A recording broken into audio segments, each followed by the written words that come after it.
Halo, perkenalkan saya dengan Dr. Karibali Triastara, spesialis ortopedi dan traumatologi. Pada hari ini kita akan berbincang-bincang mengenai pentingnya menjaga kekuatan otot agar tetap sehat di masa tua nanti.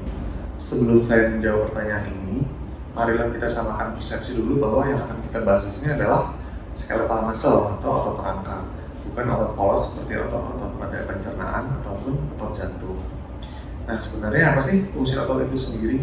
Fungsi utamanya adalah sebagai alat gerak, baik itu untuk pergerakan yang menggunakan otot-otot besar seperti berlari ataupun berjalan atau berenang, atau pergerakan yang menggunakan otot-otot kecil seperti menulis atau berbicara ataupun perubahan ekspresi pada wajah. Selain itu, bersama dengan sendi dan tulang atau biasa dikenal dengan sistem muskuloskeletal, otot juga berperan penting dalam menjaga stabilitas tubuh kita pada saat melakukan aktivitas seperti mengangkat beban berat.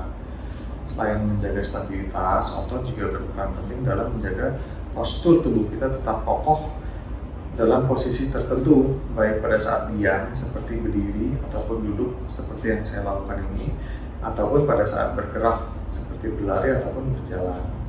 Nah, postur yang baik ini tergantung dari fleksibilitas dan kekuatan otot kita masing-masing. Kekuatan otot di tubuh kita berpengaruh terhadap pergerakan, postur dan juga keseimbangan. Dengan otot yang kuat, kita dapat berdiri dan duduk dengan postur yang baik, dan juga itu bisa mempengaruhi kelengkungan tulang belakang, yang tentu saja dapat mempengaruhi penampilan fisik seseorang. Dengan keseimbangan yang baik, itu dapat mencegah terjadinya cedera dan juga mengurangi risiko terjatuh. Jadi secara keseluruhan, dengan kondisi atau kekuatan otot yang baik, kita dapat melakukan aktivitas sehari-hari dengan baik pula, seperti mengangkat belanjaan, naik turun tangga, ataupun bermain dengan hewan peliharaan. Jadi dengan melihat fungsi-fungsi tersebut, tentu sangatlah penting bagi kita untuk menjaga kekuatan otot. Dampak yang dirasakan bila kita mulai kehilangan fungsi otot adalah tubuh terasa lemah, terasa lemas, dan juga stamina berkurang, sehingga itu akan mempengaruhi kualitas dari aktivitas kita sehari-hari. Nah, aktivitas sehari-hari kita yang menurun akan membuat massa otot juga semakin berkurang.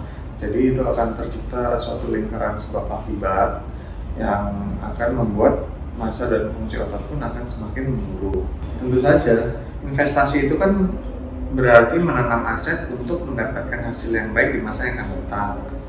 Nah, otot ini adalah salah satu aset kita untuk dapat tetap beraktivitas dengan baik di hari tua nanti.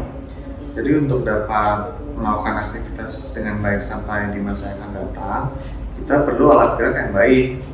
Nah, otot ini adalah salah satu bagian dari alat gerak tersebut bersama dengan komponen muskuloskeletal yang lainnya.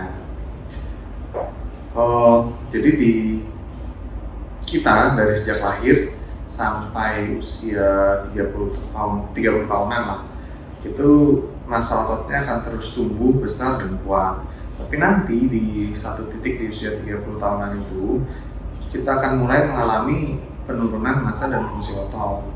Oleh sebab itu, maka kita perlu menjaga atau memiliki pola hidup yang sehat. Jadi menjaga pola makan, kemudian minum cukup air putih, terus tetap aktif bergerak dan juga rutin berolahraga sejak muda sehingga massa otot kita pun akan terjaga sampai nanti kita tua nanti. Olahraga merupakan salah satu faktor penting untuk menjaga kekuatan otot. Tapi olahraga yang dipilih juga harus disesuaikan dengan kondisi kita. Jangan sampai yang tujuan olahraga tadinya mau sehat malah jadinya cedera. Selain nggak bisa melanjutkan olahraga, kalau cedera bahkan harus istirahat dari kegiatan sehari-hari. Nah, untuk menjaga kekuatan otot sebenarnya olahraga apapun bisa. Kuncinya adalah rutinitas. Rutinitas dengan intensitas yang cukup tentunya. Kalau rutin tapi cuma sebulan sekali ya tentu nggak ada manfaatnya.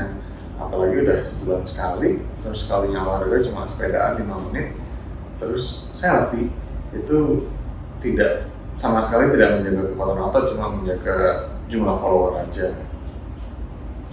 Nah, tadi udah dijelasin nih, semakin tua kita akan semakin mudah kehilangan massa otot. Jadi sebenarnya makin tua kita malah harus makin rajin olahraganya. tapi dengan intensitas atau beban yang semakin berkurang atau low impact sports. Jadi yang disaranin tuh seperti sepeda atau berenang. Kita harus semakin tua nanti harus menghindari olahraga yang kontak fisik kayak misalnya futsal atau sepak bola ataupun basket. Terus hindari juga gerakan olahraga yang membutuhkan gerakan tiba-tiba seperti menyemes pada olahraga badminton. Kalau di saat muda olahraga apapun boleh, tapi tadi disesuaikan dengan kondisi masing-masing, terus diperhatikan juga rutinitas, intensitas, dan juga waktu istirahatnya. Karena otot kita untuk berkembang ataupun sehat itu juga butuh istirahat. Makanya kalau misalnya ada yang suka download tuh aplikasi dari smartphone, aplikasi nge-gym ataupun fitness, pasti dalam programnya seminggu itu ada waktu istirahatnya. Nggak mungkin seminggu itu olahraganya terus-terusan. Dan juga intensitas berat ringannya juga harus diperhatikan, karena nggak mungkin kita dalam seminggu itu intensitasnya berat terus. Kapan bisa memulai? Jadi kalau untuk olahraga itu ya nggak ada istilah terlambat atau terlalu cepat. Jadi kapan bisa dimulai ya sekarang, nggak usah ditunda-tunda lagi. Kemudian sebenarnya untuk orang awam nggak ada satu bagian atau satu otot tertentu yang harus difokuskan, karena masing-masing otot itu sudah punya fungsinya sendiri-sendiri. Jadi yang penting kita olahraga secara rutin untuk menjaga kekuatan otot secara keseluruhan. Tapi berdasarkan pengalaman di poliklinik, ya dengan bertambahnya usia, pasien itu datang dengan keluhan nyeri pinggang ataupun nyeri lutut atau nyeri bahu, itu yang paling sering.